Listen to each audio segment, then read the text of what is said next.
any complex system is going to have inequality built into it, and certainly human-made systems like a society. So the issue really is what kind of inequality is unacceptable. So for me, in a way, social justice is a more substantive concept than inequality.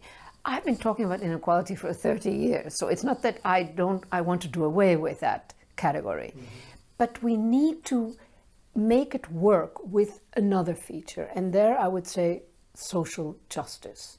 And at the other end, of course, this notion that when inequality goes beyond a certain point, we're talking expulsions. For 200 or 300 years, capitalism was a force for expanding a certain kind of economy. In that expansion of a certain type of economy, a capitalist economy, of course, all kinds of other sectors were expelled, or they were broken down and incorporated as subordinate elements in capitalism.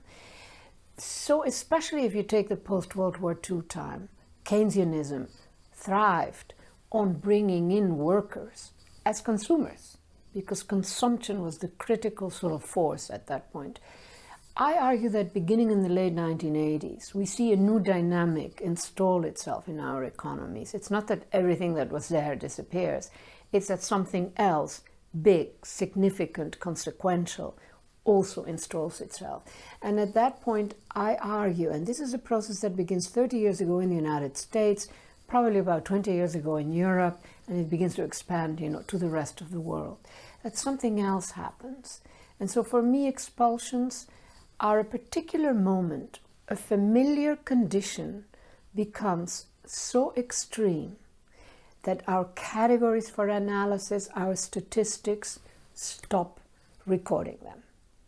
Best, simplest example, long-term unemployment.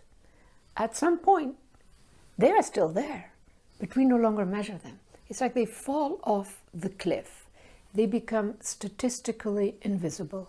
And does that also mean that society or the economy doesn't care about those people anymore, that they are dispensable altogether? You said it, exactly. It really means that you are out of the system. Now, on the other hand, and I've used Greece as an example, for instance, I think that what we have is that the operative space of the economy shrinks. There might be more wealth, more money, more very fancy technology, but it actually includes less and less of what may once have been the economy of a country. Again, Greece, Spain are extreme examples. But I think we see that also in the United States. We have not recovered since this last crisis, let alone the Keynesian period in the United States. The kinds of numbers of jobs, types of jobs, prosperous, modest middle classes, not the super rich. We haven't recovered that. And there are some interesting statistics. 65% of the jobs lost in the United States in 2008 because of this particular crisis. Of the new jobs that were middle-class jobs, 65%. Of the new jobs that we have added, only 25% are middle class. So that already gives you an indication of a shrunken economic space.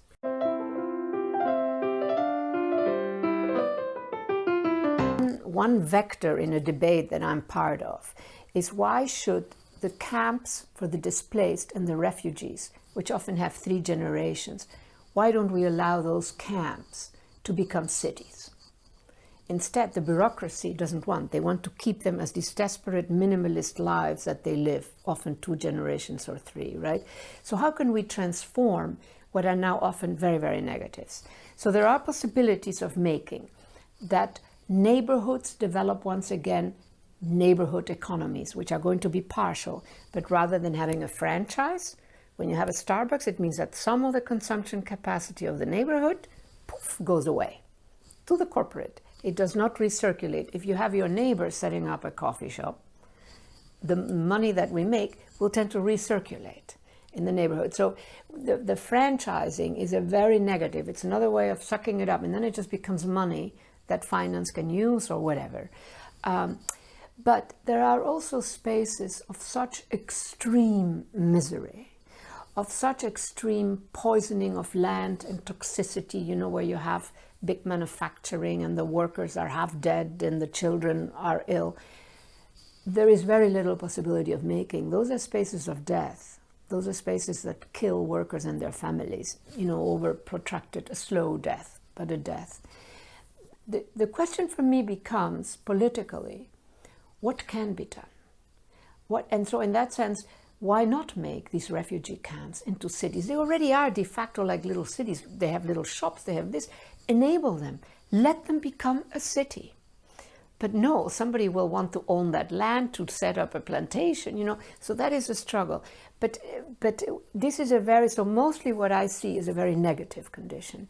And it is a question to me, when there are so many different types of expulsions, we must check out, if you want, we have to research and understand the spaces of the expelled. I don't have full knowledge, but I want to, that to me is like a next project.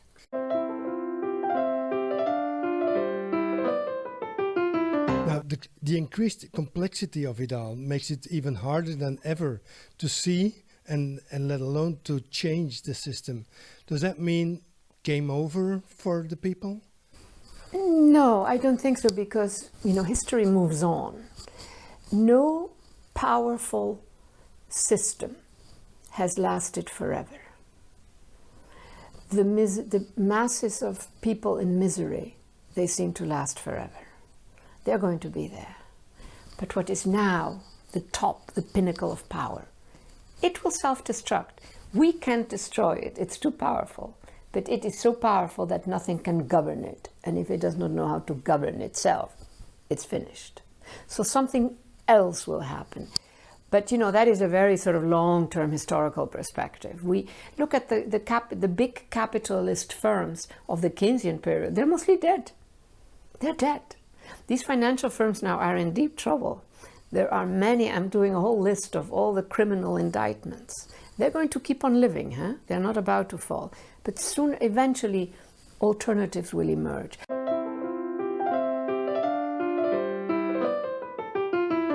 And I must say that I wanted to keep Expulsions as a small book, and my main concern was to bring in the biosphere bit, you know, the chapter at the end called Dead Land, Dead Water, which was the chapter that I really got most involved with, because the financial stuff I had sort of been doing for years. And this notion that till about 30 years, the biosphere was able to rebalance all our destructions, which after all started from the moment we got on this planet. But in the last 30 years, we have actually won the war of destruction. And the biosphere, I say that with irony, and the biosphere is no longer able. So we literally have dead land and dead water.